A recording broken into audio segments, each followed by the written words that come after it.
Bonjour les amis, bienvenue sur la chaîne Frenetic Business, j'espère que vous allez bien.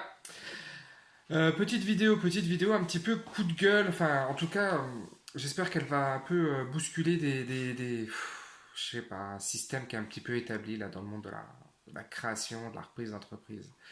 En lançant la chaîne, en fait, évidemment, j'ai regardé un petit peu ce qui se faisait ailleurs et puis je me suis dit, est-ce que oui ou non, Aurélien, tu as une position à prendre dans ce qui existe déjà, parce que si c'est pour faire ce que tous les autres font, en fait, t'as pas d'intérêt, il y a pas d'élément de différenciation, en fait. Et franchement, à mon très grand étonnement, sur la création et surtout sur la reprise d'entreprise, vous n'avez pas de vidéo, en fait, sur YouTube. Franchement, moi, je trouve rien de qualité. Et en fait, ce que je trouve, ça me fait même peur parce que de soi-disant experts expliquent à des repreneurs actifs des façons de faire qui sont complètement fausses en fait. Elles sont pas fausses parce que je pense qu'elles marchent, mais c'est le vieux monde. Et aujourd'hui, on est en 2018 quoi. Et en 2018, on fonctionne pas comme en 2017 et on fonctionne pas comme en 2014 et on fonctionne pas comme en 2010. Il y a des évolutions, il y a des tendances, il y a tout un tas de choses enfin, le monde bouge, quoi. Et, euh, et en fait, il y a beaucoup de gens qui n'ont pas bougé. Alors, qu'est-ce qui m'énerve? En fait, ce qui m'énerve, c'est que dans la vidéo que j'ai vue, là, faut rester dans sa case, en fait. En fait, si t'es cadre supérieur, si t'es salarié, en fait, tu peux pas bouger. Si tu es dans le secteur agroalimentaire, reste dans le secteur agroalimentaire. Et même si tu crées ta boîte, reste dans le secteur agroalimentaire en fait. Tu peux pas bouger. Tu peux pas bouger. En fait, t'as pas de moyens. C'est pas possible. Voilà. Parce qu'en fait, si jamais tu bouges, on ne te prêtera pas d'argent. Et puis, le cédant, il ne te vendra pas parce qu'il va pas sentir, il va pas te sentir puisque tu n'es pas de son secteur d'activité. Ok, donc voilà, c'est une croyance qui est posée aujourd'hui dans notre secteur, là, le secteur de la reprise d'entreprise, mais qui est juste complètement aberrante en fait. En fait, tout ça sort que tu peux pas faire autre chose. Qui a décrété un jour, tu t'es pas levé, tu t'es pas né en bossant dans l'agroalimentaire, t'es pas né en bossant, je sais pas moi, dans le sport, en bossant, je sais pas moi, dans une agence de voyage, quoi. Voilà, en fait, ce qu'il faut, c'est de la cohérence. Si tu es cohérent par rapport à ce que tu proposes, ça va matcher, c'est sûr, quoi, c'est obligé. Mais aujourd'hui, tu peux vivre d'une passion.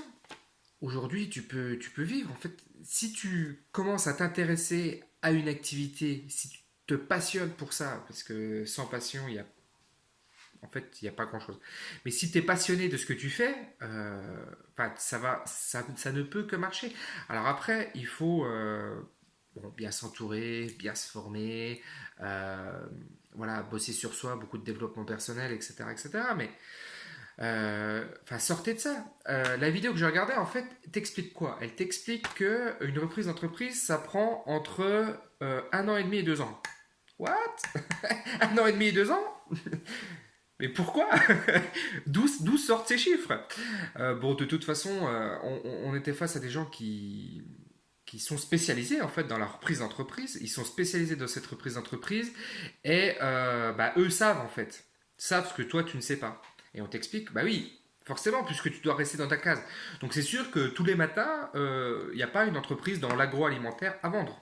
Enfin, il y en a, mais il n'y en a pas, il y en a pas beaucoup en fait.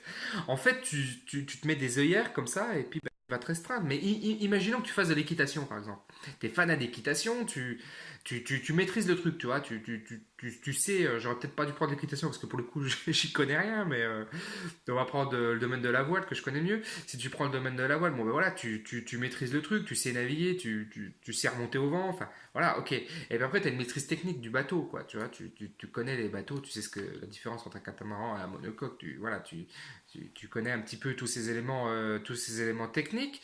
Et puis tu connais l'environnement, puisqu'en fait tu le vis, tu as été client, en fait, tu connais le truc, donc pourquoi tu lancerais pas je sais pas moi, une boîte d'accastillage par exemple, mais en intégrant les caractères remarquables par exemple, hein, voilà, avec du potentiel, bien situé, dans un port, voilà, enfin, en mettant tout ce qu'il faut faire correctement, mais pourquoi tu le ferais pas alors que en fait peut-être pas du tout ça. En fait, peut-être que tu travailles dans une banque ou dans l'assurance. Et qui va te dire un jour que tu peux pas le faire? En fait, il faut juste construire un business plan qui colle et puis ça marche. Donc voilà. Donc, pour conclure cette vidéo un peu coup de gueule, sortez de vos cases, en fait. Sortez vite de vos cases. Peut-être que là, t'en as marre de faire de la réunionnite non-stop. Moi, c'est un truc qui me gonfle, mais au plus haut point. Et là, on m'en impose encore et j'en ai jusque là parce qu'en fait, tu construis rien. Et c'est pas là où t'es fort. Et il faut absolument se sortir de ce poison, en fait, français qu'est la réunionnite.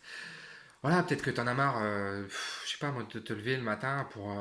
Si t'as pas de sens. En fait, si tu te poses la question, si à un moment tu regardes la vidéo, c'est que 95%.